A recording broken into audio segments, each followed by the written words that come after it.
ఒక్క నిమిషంలో ఒక్క మార్కులో భాగంగా ఇండియన్ ఎకానమీ సంబంధించి చాలా వరకు మనకుండే డౌట్, ఏ సంవత్సరాల డేటా మన దగ్గర సిద్ధంగా ఉండాలి అంటే కంపారిటివ్ నేచర్లో కానివ్వండి, మనం పలానా టైం నుంచి పలానా టైం పోల్చి చూడండి అని చెప్పినప్పుడు కానివ్వండి, ఏ సంవత్సరాల డేటా మన దగ్గర ఉంటే మంచిది అని చాలామంది డౌట్స్ ఉన్నాయి.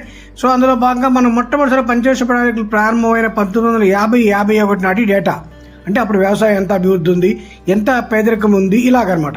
సో అలాగే మనకి వృద్ధి రేటు కూడా అలాగే 1991-92 నాటిలో, అంటే అప్పుడు కొత్తగా భారతదేశము సామ్యవాద ఆర్థిక విధానం నుంచి పూర్తి స్థాయిలో ఎల్పిసి మోడల్లో ప్రైవేటైజేషన్ వైపు వచ్చేసింది, నూతన ఆర్థిక సంస్కరణలు వచ్చినాయి. కాబట్టి ఆ రోజు ఉన్నటువంటి డేటా, అలాగే 2017-18 నాటికి మనం లాస్ట్ పంచవర్ష ప్రణాళిక 12వ పంచవర్ష ప్రణాళికని ఆఖరిగా మనం ఇంప్లిమెంట్ చేసాం.